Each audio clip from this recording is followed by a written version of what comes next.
Voilà, désolé. Avec le micro, c'est un peu mieux. Donc c'est bon, c'est parti. On peut commencer le webinaire. Il y en a encore il y a encore pas mal de personnes qui sont en train d'arriver, mais le temps de faire l'introduction et autres, euh, ils vont arriver en cours de route. Donc dans ce webinaire, je serai épaulé de Frédéric Giraud, notre responsable marketing, de Mehmet Yüksel, notre product manager sur Kaneko BIM, de Younes Nadir, notre product manager sur Kaneko BT, et de Thomas Gaonard et Cédric, qui sont nos experts ingénieurs élec et qui sont là aussi pour concevoir avec nous les roadmaps des différents produits, notamment Caneco Elec. Donc, dans ce webinaire, on va vous parler des nouveautés de Caneco BIM pour commencer avec Mehmet, puis Caneco Electrical avec une démo du produit et Caneco BT avec la partie 1500. Voilà. C'est à toi, Mehmet, je te laisse la parole. Merci Adam. Tu peux juste me donner le contrôle, s'il te plaît? Donc, je suis Mehmet Yüksel, le responsable produit des logiciels Caneco BIM et Caneco Implantation. Je vais vous donner quelques éléments d'information par rapport à la sortie qui arrive de la version 2024 de Caneco BIM. Donc, attendez, hop. Vraiment, tu as le contact, Mehmet. Ouais, je suis juste allé, je suis juste allé sur une slide. Tu peux revenir en arrière, s'il te plaît? Encore? Non, en arrière, encore une fois. Là, c'est en avant. Moi, je clique pas. Il faudrait juste revenir sur la première slide. Voilà, parfait. Parfait. Les deux grands axes sur lesquels nous avons travaillé, ça concerne l'amélioration de la compatibilité avec la plateforme Revit et sur les retours d'expérience par rapport à notre gestionnaire de bibliothèque Caneco Family. Au niveau de Caneco BIM 2024, il faut savoir que comme c'est un plugin à Revit, nous intégrons donc à Revit directement et habituellement nous assurons la compatibilité avec la version en vigueur de Revit, à savoir aujourd'hui la version 2025 de Revit pour ceux qui démarraient des projets avec cette version-là. Mais également un point qui est très important, nous proposons la rétrocompatibilité avec les anciennes versions de Revit. Habituellement, nous étions à la version à jour plus 3 versions en arrière. Sauf que cette fois-ci, exceptionnellement, nous avons gardé la compatibilité avec Revit 2021, ce qui nous ramène en tout à 5 versions de Revit de compatibles. C'est surtout en raison de certains projets. Alors, vous êtes peut-être amené à être dans ce type de cas de figure où vous avez certains projets qui ne peuvent pas évoluer. Donc, vous restez sur une version antérieure de Revit. C'est le cas de certains de nos clients. Cette compatibilité, elle est également importante parce qu'elle vous permet de bénéficier des nouveautés et des améliorations de Caneco BIM tout en restant sur votre version de Revit qui est liée finalement à votre projet.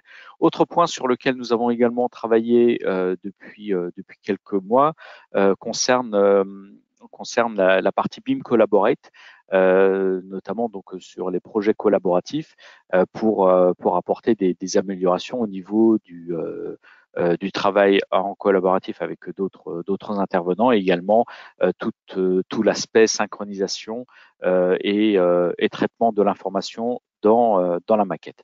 Donc ça, c'était un point important. Ensuite, concernant Caneco Family, il faut savoir que Caneco BIM est fourni avec un gestionnaire de bibliothèque ainsi qu'une bibliothèque d'objets qui sont prêtes à l'emploi. Pour ceux qui sont dans le BIM, on est plutôt sur un LOD de 300-350 au niveau de nos objets, donc ils sont identifiables, mais nous avons surtout mis l'accent sur la partie technique.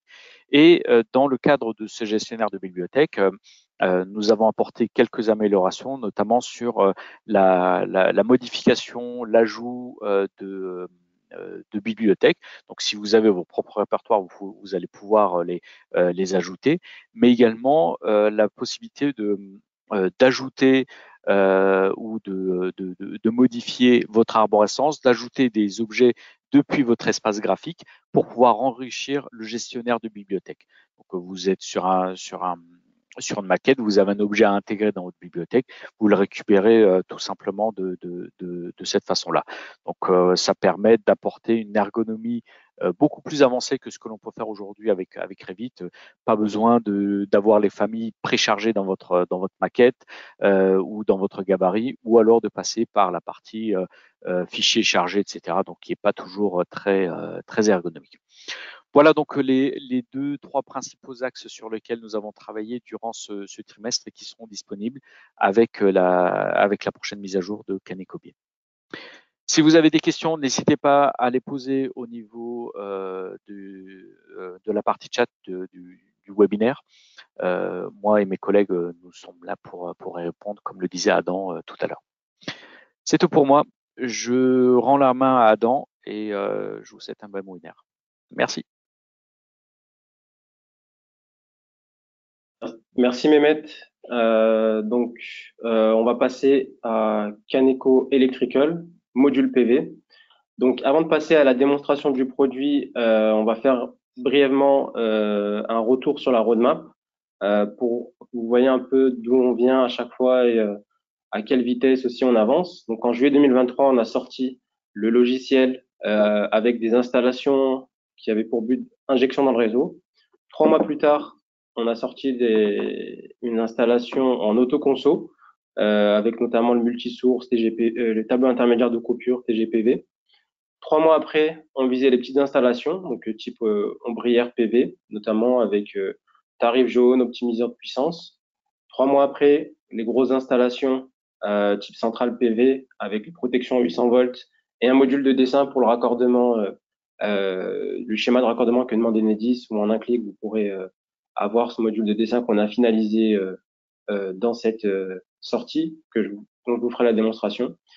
Puis on a sorti en juin les bornes IRVE qui vous permettent de faire des ombrières PV avec bande de stockage. Et dans cette version-là, on a stabilisé tout ce qu'on a sorti précédemment en faisant des optimisations et en prenant en compte aussi le retour des early adopters qu'on a. On a une dizaine d'early adopters qu'on essaye de voir une fois toutes les 2 semaines, une fois par mois, pour avoir des retours sur les fonctionnalités, prendre en compte leurs demandes, et des clients aussi qui ont pris le logiciel. On essaye de les voir régulièrement pour voir comment on peut améliorer le logiciel et agrémenter la roadmap avec eux. Donc, ce qu'on va vous présenter pendant cette partie-là, c'est des améliorations d'un point de vue calcul et UI UX. Donc, je vais passer à la démonstration.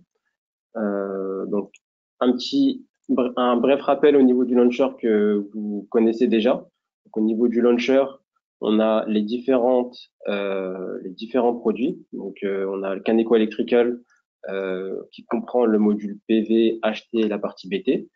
Kaneko BT pour ceux qui le possèdent, le Project Manager qui vous permet de partager vos projets, le Project Viewer et une section tutoriel pour vous apprendre à maîtriser le logiciel.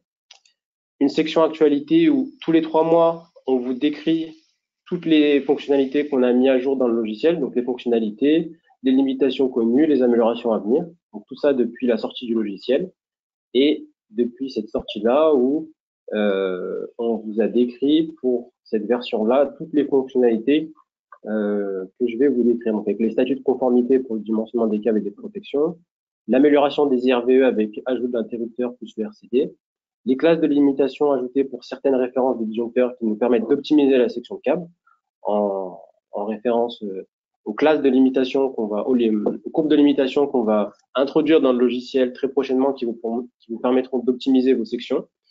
L'ajout de références dans les BDD onduleurs et panneaux solaires, amélioration de niveau UI UX pour la présentation de résultats et les améliorations à venir très prochainement pour cette fin d'année, début d'année prochaine. On aura des fusibles GRGS, la sélectivité par courbe. Je vais déjà vous montrer une avant-première de cette partie-là.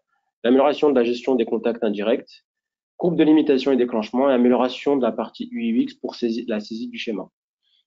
Donc, on va rentrer maintenant dans le logiciel. Donc là, je suis parti d'une installation type ombrière PV avec bande de recharge ici. Donc, hop.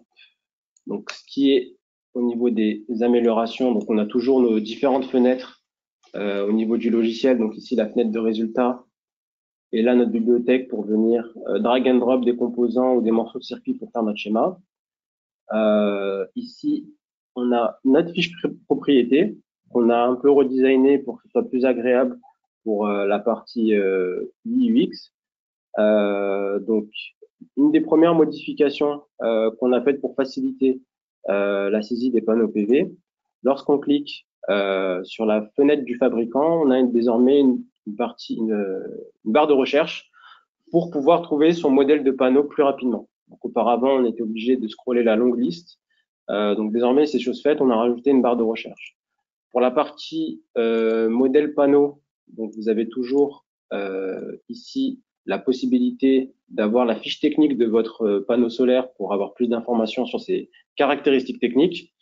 Vous avez également les références obsolètes qui sont présentes, étant donné que le marché du photovoltaïque est très dynamique.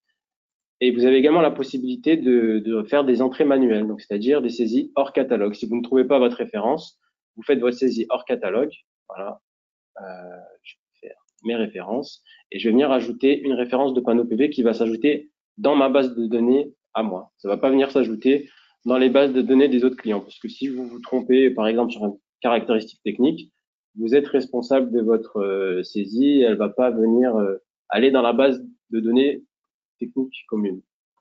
Donc voilà pour l'amélioration d'un point de vue fenêtre au niveau des panneaux. Plus, on a rajouté de nombreuses références de panneaux PV. Donc ça, c'est de l'amélioration continue. On vient rajouter en continu des références. Ensuite, pour la partie onduleur,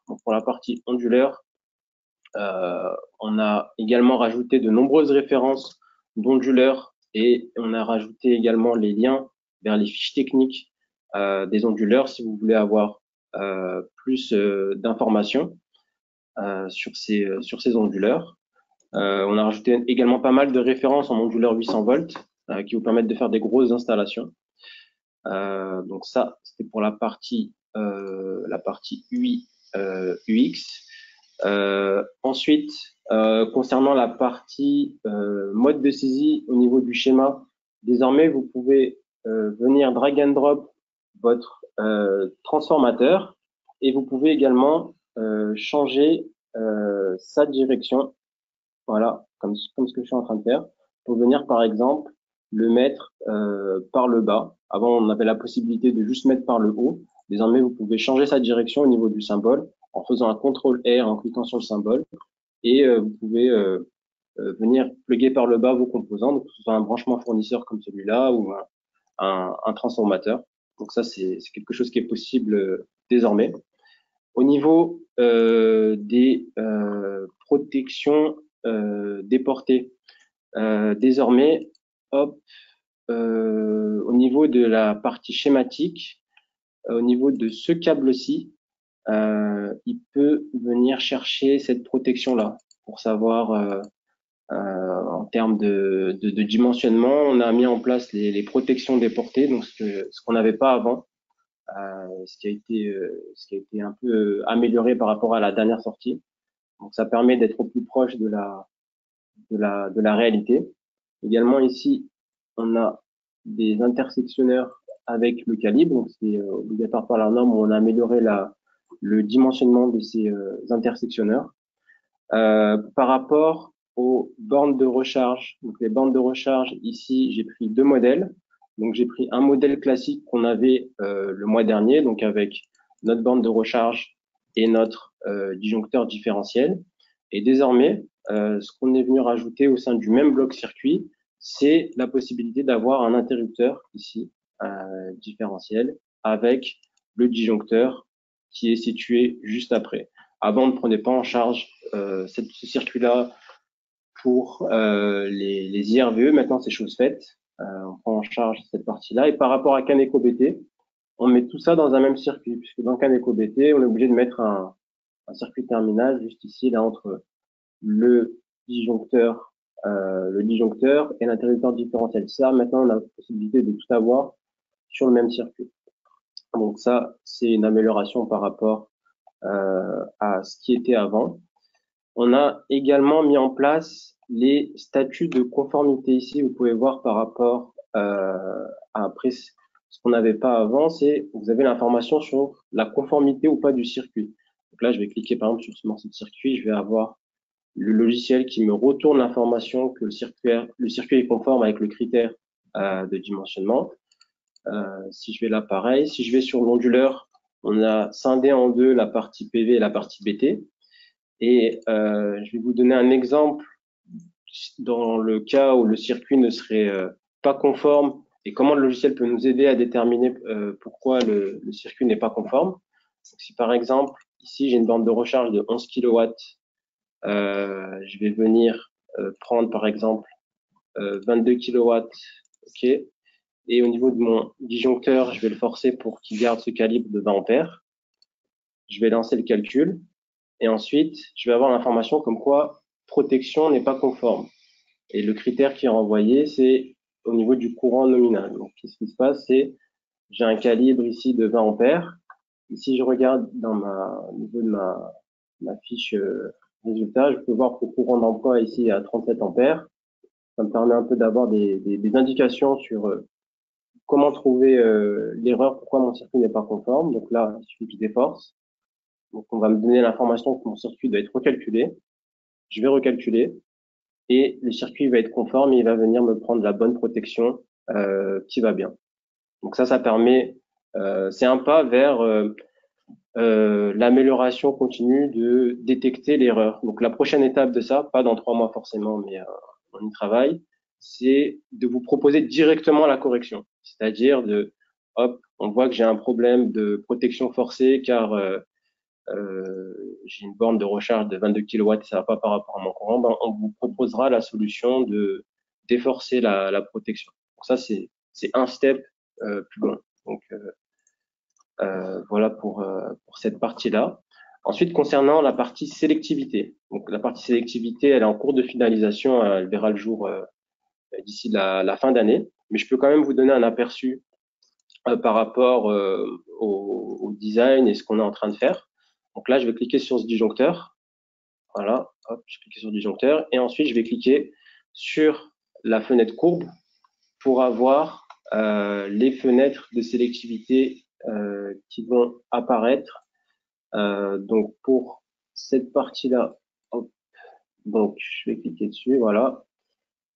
Et je vais avoir des courbes qui vont apparaître. Donc, la nouveauté par rapport à Caneco BT, c'est que désormais, ici, vous aurez tout un tas de critères techniques que vous pourrez bouger le curseur pour faire bouger la courbe.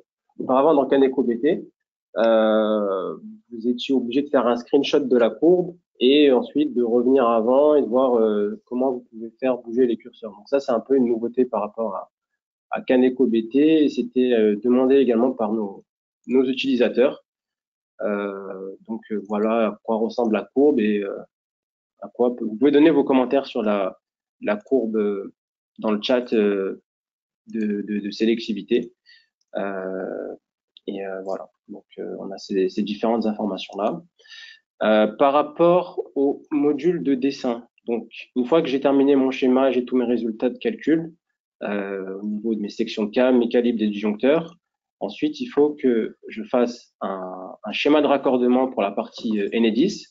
Donc ici, en un clic, je peux venir créer hop, un schéma ici avec le logiciel.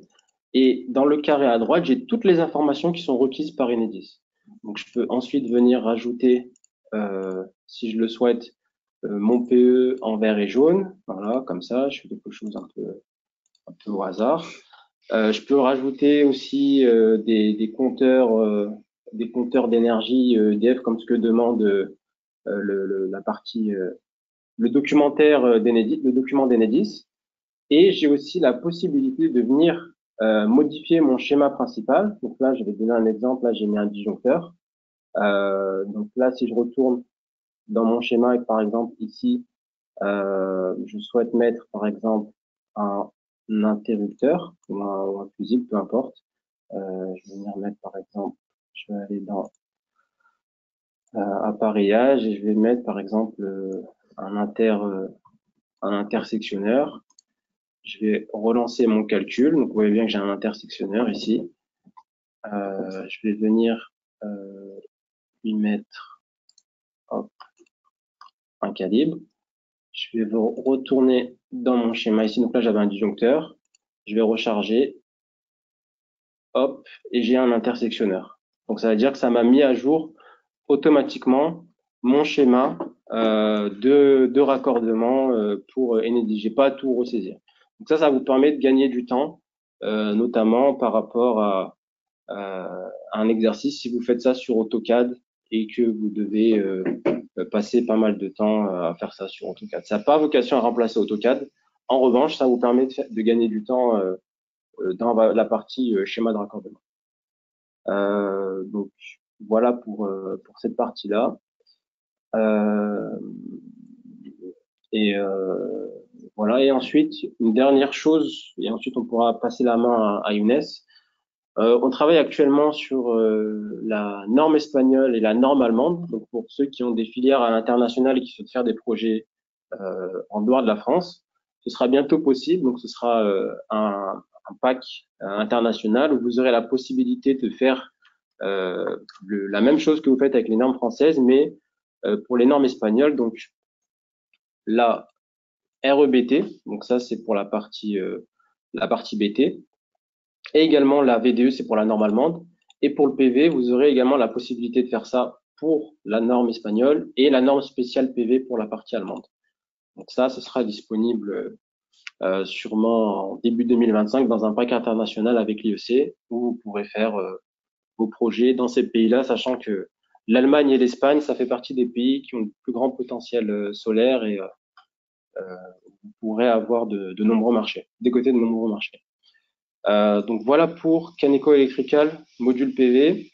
Avant de passer la main à Younes, un rapide résumé sur ces nouvelles fonctionnalités. Donc, un redesign de la partie UX au niveau des résultats, fiches de propriété, ajout de références dans les bases de données panneaux PV et onduleurs, prise en compte du circuit avec l'interrupteur différentiel ici. On a rajouté également des références de disjoncteurs avec classe de limitation pour optimiser la section de câble. C'est un premier pas vers les courbes de limitation qu'on va rajouter et les courbes de déclenchement qui vous permettront d'avoir des sections de câble optimisées. Donc ça arrivera d'ici la fin de l'année. Et un premier volet de sélectivité qui est en cours de finalisation, mais qui sera finalisé pour cette première version, sélectivité par courbe, j'entends, d'ici la fin d'année également. Donc voilà. Concernant le stockage, j'avais mentionné souvent que le stockage, c'était un de nos objectifs. On travaille actuellement sur le stockage et d'ici la fin d'année, notre prochain cycle de développement, on devrait sortir une première version avec un onduleur chargeur. Donc, sachant qu'on va continuer à travailler sur plusieurs versions du stockage, mais ce sera notre premier step concernant la partie stockage. Donc, je vais passer la main à Younes désormais. N'hésitez pas à poser vos questions dans le chat, on y répondra. Je vais te passer la main, Younes, pour la partie. Tu peux garder la partie présentation, donc on restera sur l'écran. Je te mets comme présentateur, ouais. Younes, oui, voilà. Ah d'accord, ok. Du coup, oui, c'est à moi de... Je sais pas si c'est bon, est-ce que... C'est bon Younes, on voit ton écran, c'est bon. Ok, parfait, très bien. Merci Adam et bonjour à tous et bienvenue dans ce webinaire. Alors moi c'est Younes Nadir, responsable du produit Caneco BT et aujourd'hui donc on va vous présenter les nouveautés de cette version pas de 2024 d'octobre, mais focus sur les nouveautés de la norme. On en avait déjà commencé à parler donc la dernière fois, mais c'était tout dans le conditionnel parce que vous n'avez pas de date. Donc aujourd'hui, avec un peu plus de précision, nous avons des dates. Donc la norme elle est bien sortie.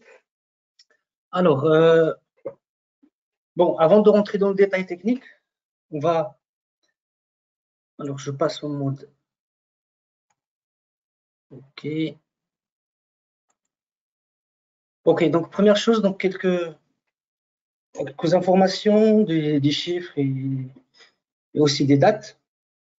Ce qu'il faut savoir, c'est que la dernière version, édition de la norme, elle date de 2002. Oui, donc vous avez bien entendu, c'est 2002, ça fait 22 ans qu'on a eu la version qu'on connaît jusqu'à maintenant. Donc, les utilisateurs de CanecoBT, bien que vous avez dans le choix de la norme sur CanecoBT, donc peut-être qu'on aura l'occasion de le voir tout à l'heure, une version 2015, une version 2018, 2020. En fait, ce sont pas vraiment des éditions, mais ça, on a mis ça pour que ce soit plus simple sur Caneco, mais à chaque fois, c'était suite, comme vous pouvez le voir sur l'écran. Ce qu'on a eu pendant les 22 ans, ce sont 5 amendements et 27 fiches d'interprétation. Et donc, à chaque fois, par rapport à ça, donc, on fait des améliorations et on adapte donc le contenu de Caneco BT et on a mis des dates pour que ce soit plus clair pour les utilisateurs. Sinon, donc, la dernière version, il date vraiment de 2002. Alors, qui est impacté par la nouvelle norme. Par rapport à ça, j'aimerais juste peut-être plus simplement, en fait, il faut dire que le domaine d'application de la norme n'a pas changé. C'est toujours le même que l'ancienne édition, ça veut dire la basse tension jusqu'à 1000 volts en alternatif et jusqu'à 1500 encore en continu, sauf les installations qui sortent du cadre de la 1500, par exemple. La distribution publique, c'est plutôt la 1400. Éclairage public, c'est la 17200. Un autre exemple, par exemple, les mines qui sont sous-sol, c'est encore une autre norme. Donc, le domaine d'application n'a pas changé, ça va être le même, d'accord? Maintenant, les installations qui vont être concernées forcément, donc la norme, il n'est pas rétroactive, donc seules les installations neuves, ou bien si vous avez donc des modifications qui nécessitent le passage d'un bureau de contrôle. Maintenant, les nouveautés, il y en a beaucoup forcément. C'est normal, à 22 ans. Donc, on va avoir beaucoup de nouveautés. On ne va pas tous présenter toutes les nouveautés aujourd'hui. Donc, on va se focaliser plutôt sur ce qui va concerner le design, le calcul. Donc, ce qui va nous concerner, nous, directement en tant qu'éditeur de logiciels et ce qui va vous concerner en tant qu'utilisateur de Caneco BT. Donc, c'est ce qu'on va essayer de présenter aujourd'hui. Donc là, vous avez donc ce qui a changé. Donc là, peut-être c'est aussi, il faut noter qu'on a une nouvelle partie dédiée à l'efficacité énergétique. Maintenant, au niveau des dates, donc ça c'est important à noter, s'il vous plaît. Donc la norme, elle est bien sortie officiellement août dernier. Donc je pense, j'espère que je ne me trompe pas, c'est au 21 août 2024. Et son application deviendra obligatoire 12 mois plus tard. Donc, ça va devenir, l'application de la norme deviendra obligatoire à partir du 1er septembre 2025. Alors, avant de rentrer dans le détail technique, une information aussi importante. Donc, vu que nous on fait partie en fait du comité normatif, donc on est très près, donc on suit de près les travaux qui se font au niveau de la norme. C'est ce qui nous a permis d'ailleurs donc de travailler, ça fait plus qu'un an, donc d'anticiper sur la norme. Ce que je veux dire ici, c'est qu'il y a encore des travaux qui sont en cours au niveau du guide C15-105 que vous connaissez, donc ceux qui ont déjà utilisé le guide pour faire des calculs à la main. Et son équivalent, ce qui est dédié pour les éditeurs de logiciels comme nous, c'est le guide C15-500. Donc le guide C15-500 ou C15-105 qui donne lui les méthodes de calcul de section de câble et comment choisir un dispositif de protection. Il y a des travaux qui sont en cours. Et donc comme sur Caneco, on applique directement le guide C15-500. Donc là, la sortie qu'on va avoir dans moins de 2 semaines, donc 10 jours ou une semaine, on ne va pas activer la nouvelle norme en attendant donc que que ce guide soit complété et soit donc publié par le comité normatif. Et on pense que ça va venir très bientôt. Donc, on vous tiendra au courant. Donc, par rapport à ça, nous, on est déjà donc prêts depuis longtemps. Mais on ne sait jamais, peut-être qu'il y aurait des améliorations, quelques corrections, soit de courant admissible, soit de facteurs de correction. Donc, on va attendre que ce soit complété, que ce soit terminé avant d'intégrer toutes les nouveautés au niveau de CanecoBT. Maintenant, là, vous avez un résumé de... Encore une fois, c'est pas tout ce qui a changé, mais vraiment un résumé des résumés. Donc, on va voir, il y aura de nouveaux modes de pause.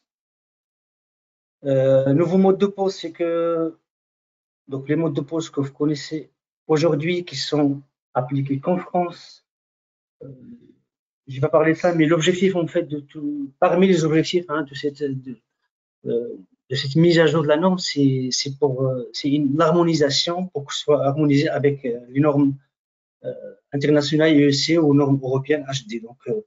Et donc c'est pour ça que les modes de pause vont changer. Donc, on ne trouvera plus les modes de pause antérieurs que vous connaissez, 60, 61, 62, ça va changer. Ce sera des 71, 72, 73. Un autre exemple que vous connaissez, le mode de pause 12, les tablettes non perforées, ce sera désormais, sur la nouvelle norme, ce sera le mode de pause 30. Le mode de pause 13, qu'on utilise beaucoup sur CanecoBT ou sur vos installations chemin de câble, tablettes perforées, ce sera le 31. Maintenant, c'est pas juste une question de changement de code ou le numéro du mot de passe, ça va plus que ça parce que il y a de nouvelles valeurs de courant admissible. Donc attention, c'est pas juste changement d'habitude, il faut apprendre à utiliser le bon code, mais même certaines valeurs ont changé. Ça veut dire peut-être que maintenant je démarre avec, on va dire, la dernière version, je change en 2024, peut-être que mon circuit ne sera plus valable parce que donc le courant admissible a changé pour cette section donnée. Donc soit je dois augmenter, ça peut aller aussi dans le cas contraire, mais en général ça va dans le sens de la sécurité. Donc attention quand même par rapport à ce changement de mode de pause. De le même sens, il y a aussi changement des méthodes de référence. C'est plus ou moins transparent pour les utilisateurs de CanecoBT parce qu'on ne vous a jamais demandé de choisir, parce qu'en fait, le choix déjà du mode de pause était suffisant pour qu'on vous propose le bon courant admissible et les bons tables de coefficients de groupement.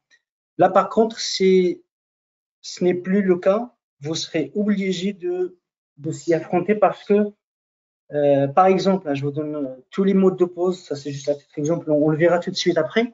Les modes de pause qui ont une relation avec les villes de construction, maintenant vous allez vous retrouver avec, il faut faire un choix. Est-ce que ça relève plutôt de la méthode de référence B1 ou est-ce que ça relève de la méthode de référence B2? Et donc les résultats ne seraient pas les mêmes, ça dépendra de la méthode de référence. Juste un autre exemple, peut-être que vous connaissez ça, la méthode de référence D, pour ceux qui ont déjà fait des calculs à la main. La méthode de référence D, dans l'ancienne norme, c'était relative à tout ce qui est mode de pause enterré. Vous ne le voyez pas parce que du moment où vous choisissez 60, 61, 62 sur CanecoBT, nous, automatiquement, on applique un coefficient 0,8 par rapport au courant admissible parce qu'il y avait une seule table du courant admissible. Il y avait juste des coefficients qui viennent à chaque fois corriger ce courant admissible dépendamment de votre mode de pause et donc indirectement aussi de votre méthode de référence. Aujourd'hui, c'est différent. Il n'y a plus ces coefficients qui viennent systématiquement s'appliquer par rapport au choix de votre mode de pause. Maintenant, il y a des tableaux qui sont propres à chaque méthode. D'accord? Donc, je vais vous montrer ça après quand on va démarrer CanecoBT pour une démo directe. Après, donc, il y a de nouvelles dispositions pour l'application de la tolérance 5% sur le courant admissible. Il y a de nouvelles règles dimensionnelles. On va en citer deux. Donc, il y a l'introduction de nombre de tablettes qu'on n'avait pas avant. Sur la norme C1500, l'ancienne édition, il n'y avait que le nombre de couches. Par exemple, si je prends l'ancien mode de pause 13, on avait la possibilité d'indiquer le nombre de couches qui nous donnait un coefficient à multiplier par le nombre de circuits jointifs. Mais là, il y a en plus du nombre de couches, vous allez avoir le nombre de tablettes. Et encore une autre complication, c'est que le nombre de tablettes, vous devrez préciser est-ce que la distance, est-ce qu'on respecte bien une distance de 30 cm ou pas. Donc ça, c'est parmi les nouvelles règles. Il y a aussi donc une refonte des règles pour la prise en compte des harmoniques pour le dimensionnement du câble du neutre. Après, donc des choses qu'on va pas voir, en tout cas pas directement sur Kaneko, donc introduction des euroclasses, intégration des différentiels du type F, apparition donc des arc fault détection et dans la norme, donc introduction, donc maintenant la norme il traite de toutes les fréquences entre 100 et 400 Hz. Alors maintenant, on va rentrer dans le détail. Au niveau du nouvelle numérotation, donc ça je en ai parlé, donc ça c'est, on a dit donc il y a de nouveaux modes de pause qui vont impliquer donc des changements, surtout il y a de nouveaux tableaux en fait de courant admissible. Après, nouvelle méthode de référence.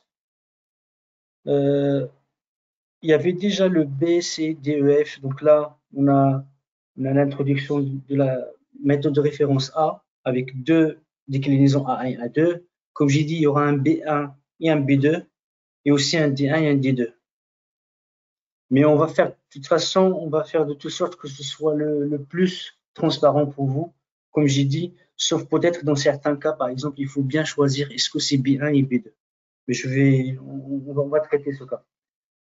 Au niveau de la tolérance, comme je l'ai dit, la tolérance 5% que vous connaissez, il y aura une restriction pour son application. Donc, vous avez la liste devant vous. Donc, le mode de pause 31, 32, 34, 35, 72 et 73, ils ne seront plus éligibles à son application. Ça veut dire que tout simplement, j'ai un courant d'emploi fictif de, je sais pas moi, je donne une valeur comme ça, 100 ampères.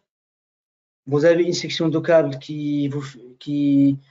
dont le IZ est 99, ce 1 ampère qui manque, le câble ne passera pas. Avant, vous pouvez aller jusqu'à 5%. Pour ces modes de pause, ce sera plus applicable. Alors, la notion dont je viens de parler, il y en a deux. Donc, il y a justement le nombre de tablettes avec l'interdistance. Il y a aussi cette notion-là de vide de construction. Et c'est ça qui va déterminer est-ce que vous êtes dans la méthode B1 ou B2. Les modes de pause qui sont concernés, ce sont ceux qui ont un lien avec le vide de construction. Vous avez la liste devant vous.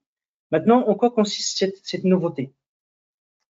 Tout simplement, si je prends l'exemple du mode de pause 40, j'ai mon vide de construction. V, c'est la hauteur du vide. Et DE, ça va être le diamètre de mon câble. Normalement, je dois donc calculer le rapport entre V et DE et pour savoir est-ce que je me situe ici, est-ce que le V est entre 5 DE et 20 DE ou bien est-ce que c'est entre 1,5 et 5. Donc, dans le premier cas, c'est la méthode de référence B1 qui va donner bien sûr des résultats plus optimaux. Et dans le deuxième cas, c'est la méthode de référence B2. Et donc, il y aura un petit déclassement. Autrement dit, peut-être que pour les mêmes données de mon circuit, à part donc CCB1 ou B2, je ne vais pas avoir le même résultat de calcul de la section de câble. Au niveau, alors là, on va carrément donc donner un exemple de calcul, toujours avec le mode de pause 40. Là, c'est juste pour vous donner une idée de delta qu'on peut avoir. Donc là, on a fait des calculs et on s'est rendu compte qu'on peut avoir un delta, là, comme vous pouvez, je ne sais pas si vous voyez, mais pour la section 150 mm², on a un delta jusqu'à 18% de différence entre le calcul avec la méthode V1 et la méthode V2. Attention, donc là, on a quand même tenu à préciser ce deuxième exemple, le 41, pour faire attention. Dans le cas où vous avez donc des câbles dans des conduits, dans des vides de construction, Le DE, c'est pas le câble, mais cette fois-ci, c'est le conduit lui-même, c'est le diamètre du conduit. C'est juste pour attirer votre attention sur ce cas. Après, là, on passe à la deuxième notion auquel il faut faire attention. C'est une nouvelle notion qui va toucher le dimensionnement aussi. Et ça, c'est nouveau. C'est le nombre de tablettes. Donc, comme je l'ai dit tout à l'heure, avant, on n'avait que le nombre de couches. Là, il y a aussi le nombre de tablettes. Et ça, c'est un exemple là qui montre si vous avez, si vous respectez la distance entre les tablettes ou pas. Là, premier exemple, la distance est supérieure à 30 cm. Ça veut dire qu'on a, on a assez de distance pour ne pas en tuer. Pour qu'il n'y ait pas de problème, on va dire comme ça.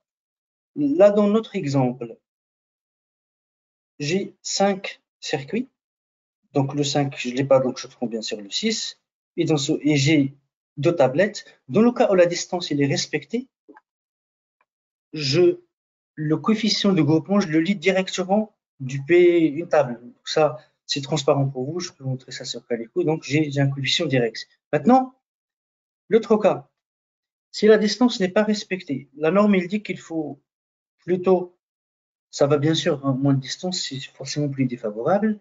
Et donc, il faut faire comme une pose équivalente. Et c'est comme si j'ai pas plusieurs tablettes, mais plutôt plusieurs couches. Ça peut étonner quelques-uns parmi vous, ça veut dire que c'est équivalent. Que j'ai 29 cm ou rien, c'est pareil. Donc, bon, c'est toujours comme ça, parfois. Donc, les nombres 0, 1, donc il n'y a pas de valeur intermédiaire. Soit je respecte la distance, soit je la respecte pas. Donc, si je la respecte pas, c'est comme si j'avais une seule tablette avec plusieurs couches. Alors, là on va faire un comparatif rapide. Encore une fois, donc, le premier cas, comme vous l'avez vu, c'est 0,73 comme coefficient de groupement. Le deuxième cas, qu'est-ce qu'il faut faire? Il faut prendre un premier coefficient que je vais obtenir à partir de la première ligne, comme si j'avais une seule tablette.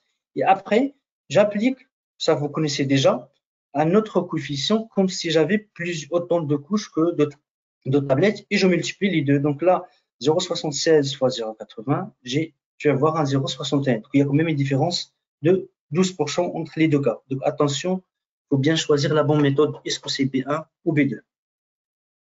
Je passe à la suite. Donc là, c'est un tableau. Donc ça, il n'y a rien à dire. Donc il y a de nouvelles valeurs. Donc attention, le tableau qui prend en charge, on compte la résistance, la résistivité du sol. Donc ça, il a changé. Et autre point très important, c'est les harmoniques. Donc vous avez aujourd'hui un nouveau tableau.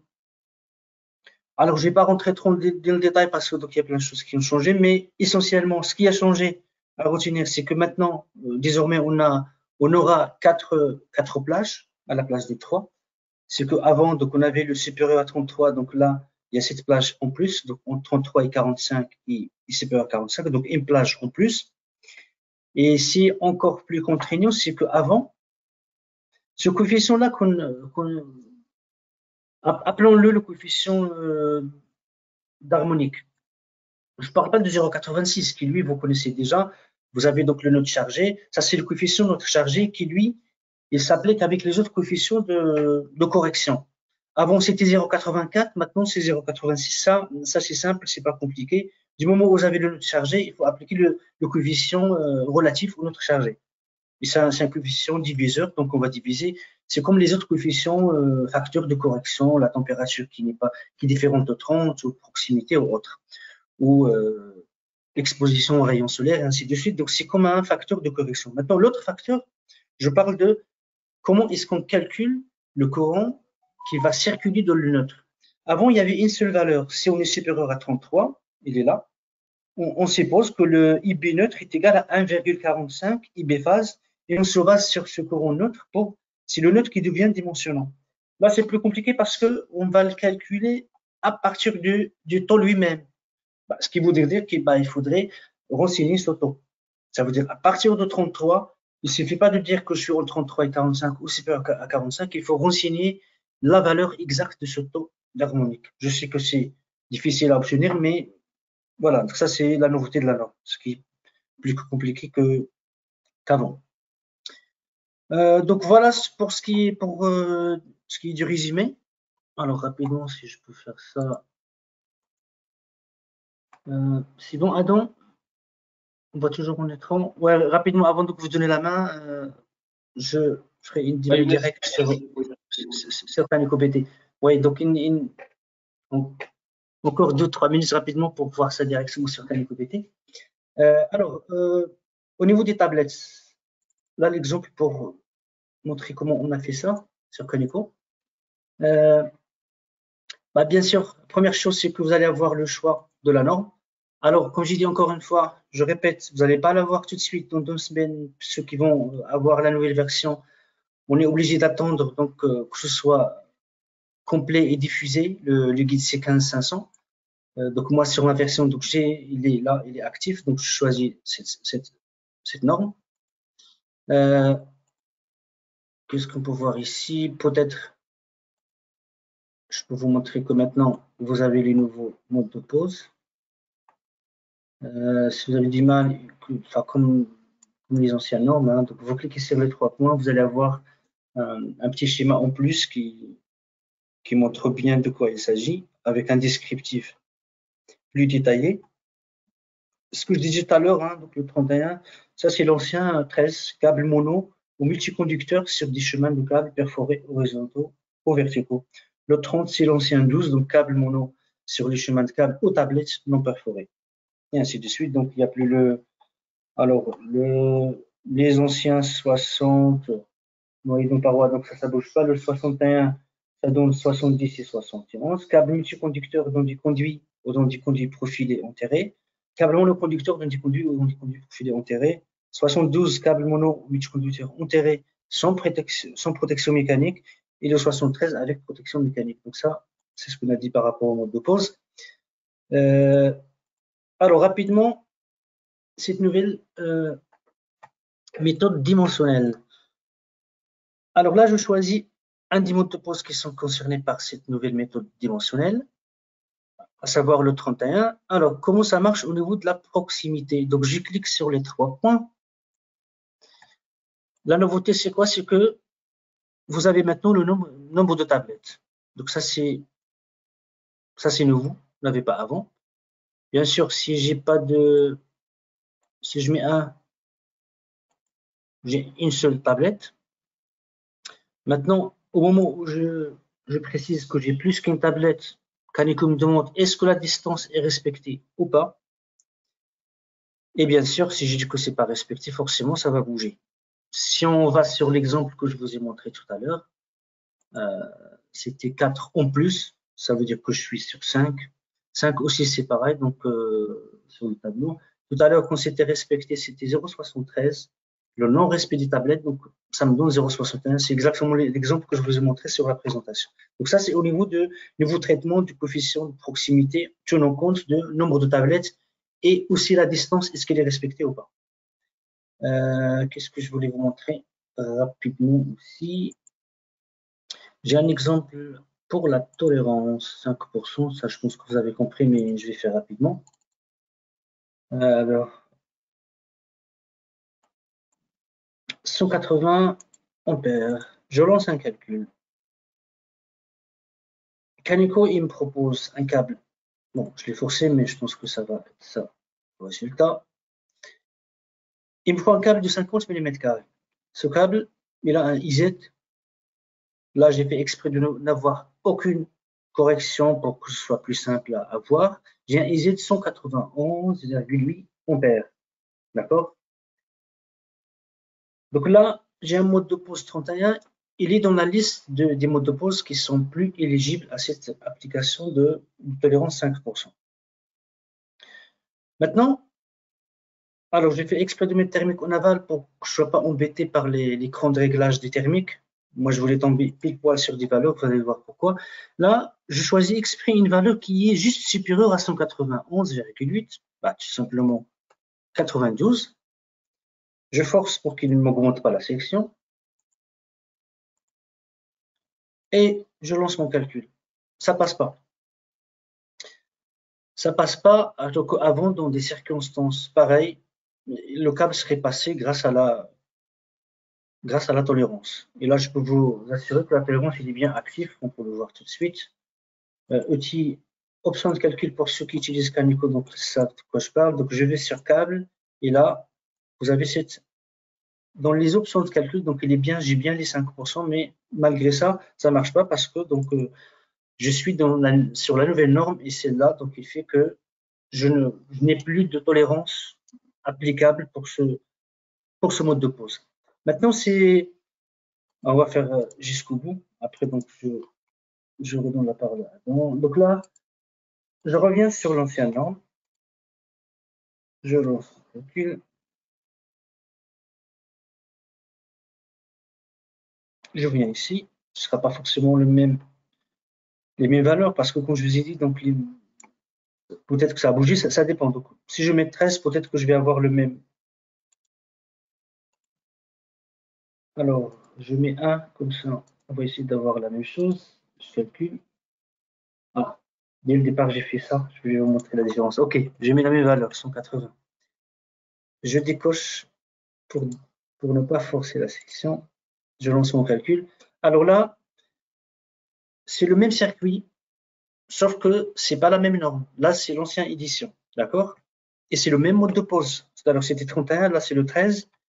Et donc, on a de la chance, c'est un DZ qui n'a pas bougé entre les deux versions, donc mode de pause. Donc, sur chemin de câble perforé, j'ai toujours 191,8. Là, je fais la même chose comme ce qu'on a fait tout à l'heure. Je dépasse de petit peu l'IZ. J'ai même pas besoin de forcer. Je sais que ça va passer. Bien sûr, pour ceux qui utilisent Kaneko, vous savez que quand on est en orange, ça veut dire qu'on est à la limite de changement de la section. C'est le cas puisqu'on dépasse justement donc la section théorique mais surtout que mon IZ il est supérieur, ma conso il est supérieur à mon IZ. Donc voilà ce qui a changé, donc il n'y a plus de tolérance pour cette mode de pause, donc on n'a plus le droit d'appliquer la tolérance. Avant de finir, s'il vous plaît, juste. On peut conclure sur ça, Younes, ou tu en as vraiment pour une minute? Non, c'est rapide. Moi, je suis désolé. Je sais que Ah, il vas-y, y a vas-y. beaucoup de choses à dire sur la nouvelle disposition de la norme. Non, je termine avec juste la nouveauté tu vois qu'on a introduit un Vas-y, bloc vas-y. de circuit avec l'IRVE. En fait, ça consiste juste à le rendre plus simple.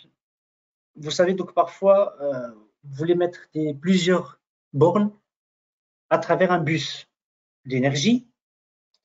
Là, c'est chose faite, vous pouvez directement, comme d'habitude, sur Canico, soit depuis le nouveau circuit, mais là aussi, donc, vous pouvez l'avoir depuis les blocs, c'est quand vous voulez, ou bien j'ai ici bouton droit, c'est quand vous voulez. Donc, je viens ici, nouveau circuit. Alors, au niveau des blocs, vous avez un nouveau bloc qui s'appelle RVE Bus. Donc, on s'est arrêté sur ce nom, pour voir si ça est bon. Alors, en quoi consiste ce nouveau bloc? Parce que simplement, vous avez tout de suite la modélisation du bus.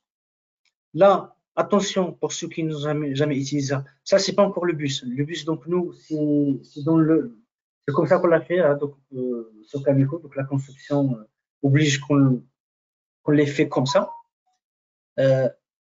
Ça, c'est le câble qui va alimenter le bus. Donc normalement, il n'y a pas de câble. Hein. C'est directement au bus. C'est pour ça que c'est 0 mètre, d'accord? Maintenant, c'est pas fini. Il faut aller en aval. En aval, c'est type sur Caneco, c'est le style canalisation préfabriqué. Donc j'y vais. Quand je vais sur canalisation préfabriquée, est-ce qu'il m'a ouvert? Oui. Là, si vous voulez le faire manuellement, il faut venir ici et choisir le dernier type de la canalisation. C'est pas distribution, transport, paye au terminal, il faut choisir connecteur à perforation. Là, on l'a fait déjà par défaut pour vous, donc c'est un connecteur à perforation. Et là, vous allez avoir, donc, aujourd'hui, donc, il y a Luxence, parce qu'il y aura d'autres, ou bien le standard. Vous pouvez avoir d'autres fabricants qui ont le même bus, hein. Et il faut donner, bien sûr, la longueur de votre bus, 30. Donc, par défaut, on la met à 30, mais vous pouvez, bien sûr, le modifier. Le mode de pose, donc, par défaut, c'est câble fixé au mur, vous pouvez modifier. Et là, bien sûr, je peux calculer. Bien sûr, la console, ça, il faut faire au préalable, donc, un bilan puissance. On est parti sur cet exemple-là. 30 mètres pour la canalisation pour le bus et 100 ampères de consommation. Et après, derrière, donc, vous avez les bornes de recharge habituelles. Donc, vous avez trois circuits de bornes tri et 3 circuits de bornes mono. Donc, ça, vous connaissez déjà. Donc, voilà, ça, c'est la nouveauté. Donc, directement, au lieu de le faire manuellement, vous n'avez qu'à choisir un bus et vous avez donc directement le bus avec les différents circuits de bornes. Et je m'arrête là. Merci pour votre attention. Oui, je te rends la main. Adam. Ça marche, merci Younes. Il y a plus de temps. Vas-y. Merci Younes. Alors attends, je vais montrer mon écran. Tu me à la souris, ça marche. C'est ça, j'ai pris plus de temps. Ouais, je viens de m'en rendre.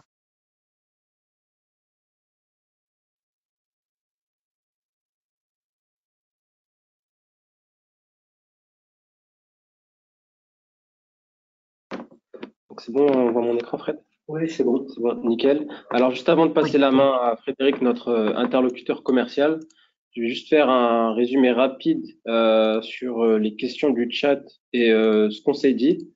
Donc par rapport à ce qui a été dit, j'ai vu qu'il y avait la passerelle avec C Electrical qui revenait souvent. Donc pour la passerelle entre Caneco BT et C Electrical, c'est une passerelle sur laquelle on travaille encore, notamment avec des clients qui nous permettent de l'améliorer et on devrait la sortir début d'année prochaine, la mise à jour, et faire un webinaire autour de cette passerelle pour vous montrer toutes les nouveautés et les améliorations qu'on a faites dessus.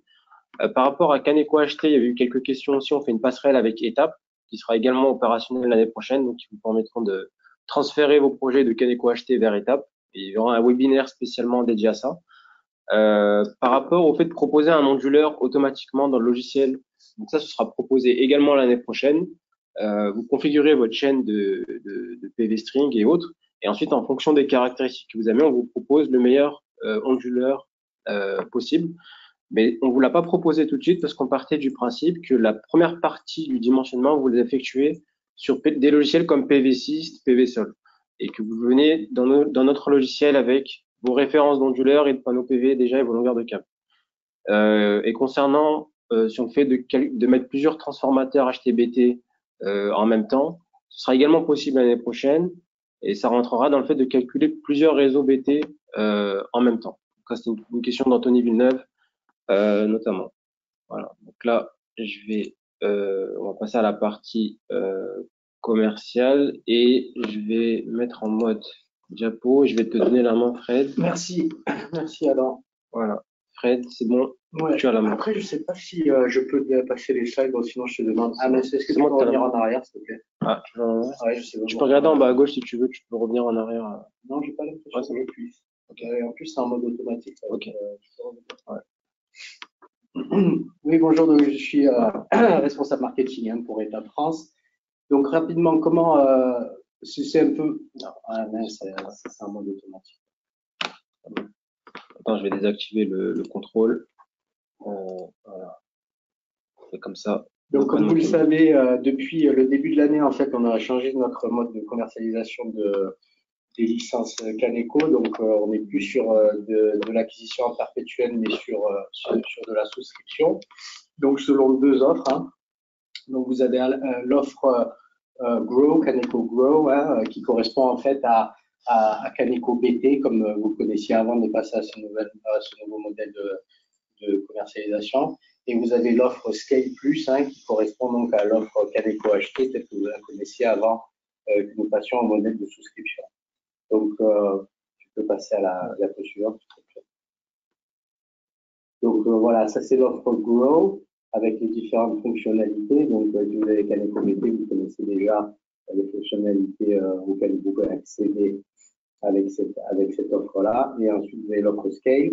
Alors, l'offre Scale Plus, pardon. Donc, c'est une offre qui a été lancée en début d'année. Pareil, tu peux revenir, s'il te plaît. Et donc, cette offre, en fait, n'est plus Caneco HT, mais on vous donne accès, en fait, à Étape pour faire vos dimensionnements haute tension, voilà, avec ces fonctionnalités-là. Donc, à savoir que le logiciel Caneco HT ne sera plus mis à jour et que donc maintenant vous aurez accès à Caneco à Étape pour la haute tension. Et donc, pour ensuite obtenir donc, les modules, c'est pas pratique. Ouais. On peut sortir peut-être du mode présentation, non ce sera mieux là. Ouais. Donc, pour accéder au module donc 2D, 3D, Caneco Implant, Caneco BIM ou le module PV de Caneco Electrical, donc c'est simple. À partir du moment où vous avez un abonnement donc à Caneco Grow ou Caneco Scale Plus, vous allez pouvoir rajouter donc le module Caneco BIM ou le module Caneco Implant à votre formule d'abonnement. Et pour ce qui est du logiciel du module PV de Caneco Electrical, donc vous allez pouvoir également y souscrire à travers l'abonnement Caneco Grow ou Caneco Scale Plus, mais également en stand-alone si vous souhaitez uniquement avoir les capacités du module PV sans utiliser Caneco BT ou Caneco H. Voilà.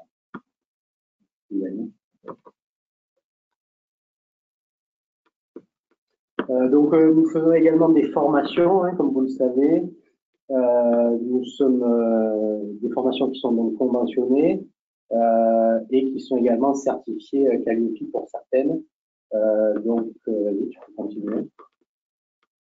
Donc, si vous souhaitez accéder à notre calendrier des formations, vous pouvez aller sur le site IGE, donc ige-xo.com/fr/formation.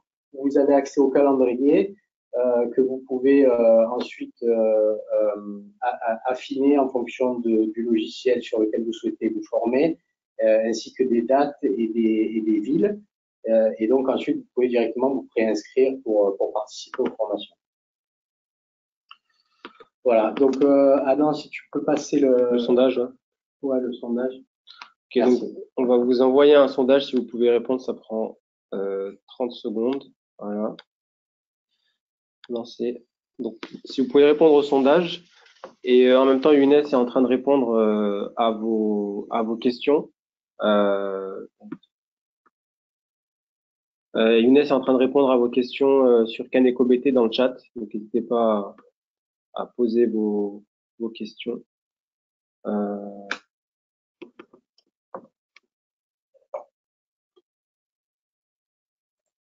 Voilà. Donc, n'hésitez pas à répondre au sondage et ensuite je le ferme dans quelques instants. Donc, normalement, Mehmet et Younes ont répondu à la plupart de vos questions pour Caneco BIM et Caneco BT, et Cédric et Thomas pour Caneco Electrical notamment. La plupart des questions ont dû être OK en termes de réponse. Si vous pouvez, n'hésitez pas, même si c'est la réponse est négative, n'hésitez pas à voter, ça nous permet un peu d'avoir plus d'infos sur comment s'est passée cette session de webinaire et surtout comment orienter au mieux votre offre. On va attendre quelques instants encore et ensuite on peut clôturer le sondage. Il y en a pas mal d'entre vous qui ont répondu. Encore un petit peu.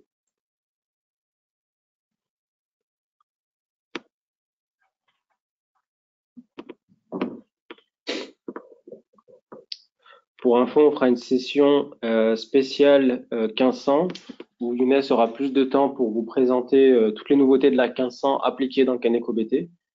Donc là, il a eu que 20 minutes, c'était pas suffisant évidemment pour tout vous présenter, mais on fera un webinaire dédié à ça spécifiquement pour cette partie-là.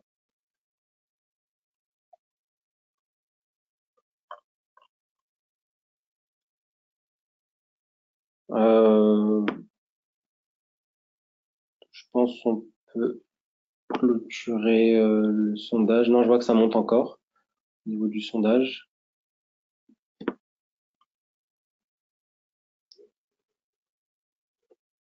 Bon, c'est bon, on peut clôturer là. OK. Merci à vous pour votre participation au webinaire et on se retrouve pour un prochain webinaire d'ici la fin d'année ou début d'année prochaine. On verra en fonction de comment avancent nos développements pour vous parler des nouveautés de Caneco Electrical Module PV, Caneco BIM et Caneco BT. Merci à vous et bon appétit. Merci beaucoup. Merci. Bonne journée. Au revoir. Merci à tous, bonne journée.